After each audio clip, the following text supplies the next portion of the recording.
रविवार की रात भारत और न्यूजीलैंड के बीच टी20 वर्ल्ड कप का फाइनल मैच। पूरा देश क्रिकेट की खुमारी में था, मगर इसी खुमारी के बीच वैशाली से एक खौफनाक खबर आई कि क्रिकेट मैच देखने के चक्कर में एक मूक बाधिर युवक की हत्या कर दी गई है। मैं मीडिया के साप्ताहिक कार्यक्रम बिहार इस हफ्ते में आपका फिर एक बार स्वागत है। इस खास कार्यक्रम में हम आपको बिहार की हफ्ते भर की बड़ी खबरों से रूबरू कराते हैं। इस हफ्ते हम आपको बताएंगे कि वैशाली ज़िले के महनार में ऐसा क्या हुआ कि क्रिकेट मैच के बीच 18 साल के एक मुकबाधिर युवक की हत्या कर दी गई। आपको यह भी बताएंगे कि लगभग 4000 किलोमीटर दूर ईरान और इजराइल के बीच चल रहे युद्ध का बिहार पर क्या असर पड़ रहा है, और यह भी कि एक सरकारी अफसर के घर पर छापेमारी करने पहुंचे विशेष निगरानी दल के अधिकारी क्या देखकर हैरान हो गए।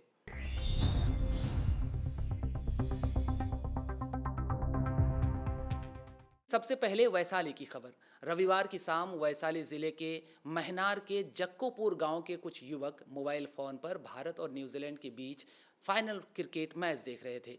उसी गांव का रहने वाला कुंदन कुमार भी वहां पहुंचा और मोबाइल पर मैच देखने लगा। बताया जाता है कि भारतीय टीम के एक खिलाड़ी के आउट होने पर कुंदन उछल पड़ा। चूंकि कुंदन मुखबाधिर था तो उनके रिएक्शन को बाकी युवक समझ ही नहीं पाए और उन्हें लगा कि कुंदन खुशी जाहिर कर रहा है। इसीलिए मैच देख रहे युवकों में से एक ने कुंदन की बेरहमी से पिटाई कर दी। उसे जख्मी हालत में पहले स्थानीय स्वास्थ्य केंद्र ले जाया गया, बाद में उसे बेहतर इलाज के लिए पटना पीएमसीएच रेफर कर दिया गया, मगर पटना ले जाते हुए रास्ते में ही कुंदन की मौत हो गई। इस मामले में पुलिस ने आरोपी युवक केशव ठाकुर के खिलाफ शिकायत दर्ज की है। घटनास्थल से एफएसएल की टीम ने साक्ष्य भी जुटा लिए हैं। महनार के एसडीपीओ प्रवीण कुमार ने बताया कि क्रिकेट मैच के दौरान एक विकेट गिरने पर दोनों के बीच मारपीट हुई। मारपीट के दौरान घटनास्थल के पास ब्रेकर से कुंदन का सिर टकरा गया, जिससे वह गंभीर रूप से जख्मी हो गया। इलाज के लिए पटना ले जाते हुए उसकी मौत हो गई। ईरान और इजराइल के बीच पिछले 2 हफ्तों से चल रहे भीषण युद्ध का असर अब भारत में भी दिखने लगा है। भारत के अलग अलग राज्यों में एलपीजी की सप्लाई बाधित होने की खबरें आने लगी है। बिहार में भी एलपीजी सिलेंडरों की किल्लत देखने को मिल रही है। सुपौल से लेकर पटना तक गैस एजेंसियों के दफ्तर के सामने लोगों की लंबी कतारें लग रही है। सुपौल के त्रिवेणीगंज में एक गैस एजेंसी परिसर में उपभोक्ताओं की भीड़ इतनी बढ़ गई कि अव्यवस्था उत्पन्न हो गई और प्रशासन को हस्तक्षेप करना पड़ा।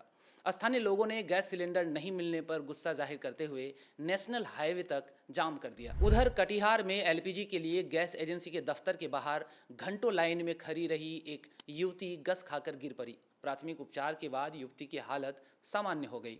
दूसरी तरफ पटना के फुलवारी शरीफ में शुक्रवार को एलपीजी सिलेंडर के लिए मारपीट की नौबत आ गई। इलाके के लोगों ने घरेलू गैस सिलेंडर की सप्लाई ठप होने का आरोप लगाते हुए 1 घंटे तक रोड जाम कर रखा। लोगों का कहना है कि उन्होंने होली से पहले ही गैस की बुकिंग की थी, लेकिन अब तक गैस सिलेंडर नहीं मिला। खबर है कि गयाजी और समस्तीपुर में पिछले 10 दिनों से कमर्शियल गैस सिलेंडर की सप्लाई ठप है, जिससे होटल और रेस्तरां संचालकों के व्यापार पर संकट आ गया है। बिहार के अन्य जिलों से भी ऐसी ही खबरें आ रही है। हालांकि बिहार के पेट्रोलियम एजेंसियों और खाद्य एवं उपभोक्ता संरक्षण विभाग ने आधिकारिक बयान जारी कर बताया कि घरेलू उपयोग के लिए एलपीजी का पर्याप्त स्टॉक है और लोगों को एजेंसी दफ्तरों में अनावश्यक भीड़ लगाने की जरूरत नहीं है। उधर Bihar medical services and infrastructure corporation limited के deputy general manager Pankaj Kumar पर विशेष निगरानी इकाई की बड़ी कार्रवाई हुई है।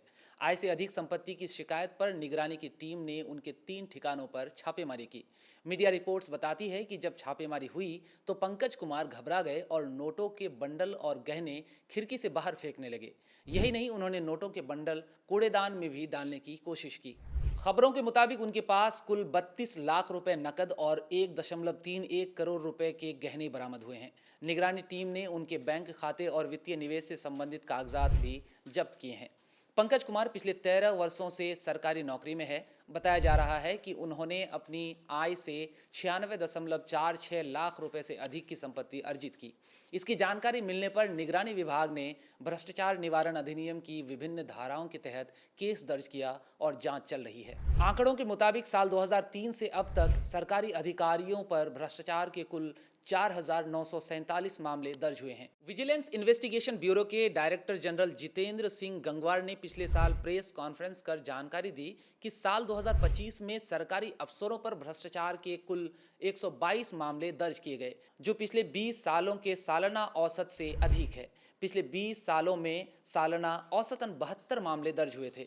उन्होंने यह भी बताया कि पहले हर साल औसतन 6 से 7 मामलों में ही सजा होती थी, लेकिन पिछले साल 29 मामलों में सजा दिलाई गई और अगले साल 50 मामलों में सजा दिलाने और 175 मामले दर्ज करने का लक्ष्य है। दूसरी तरफ नेता प्रतिपक्ष तेजस्वी यादव और एआईएमआईएम के प्रदेश अध्यक्ष व विधायक अख्तरुल ईमान के बीच एक अहम बैठक हुई। माना जा रहा है कि राज्यसभा चुनाव में एआईएमआईएम विधायकों से समर्थन के लिए तेजस्वी यादव ने उनसे मुलाकात की।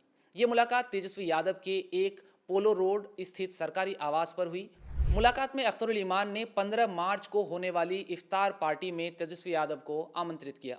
मीडिया के साथ बातचीत में तेजस्वी यादव ने कहा कि उन्होंने इफ्तार का न्योता स्वीकार किया है और वह राज्यसभा चुनाव भी जीतेंगे। उन्होंने कहा कि मुलाकात का मुख्य एजेंडा राजनीतिक था और दोनों पक्षों के बीच संवाद का रास्ता अब खुल चुका है। उधर अख्तरुल ईमान ने कहा कि तेजस्वी यादव ने हमारा समर्थन मांगा था तो हमने कुछ शर्तें रखी थी।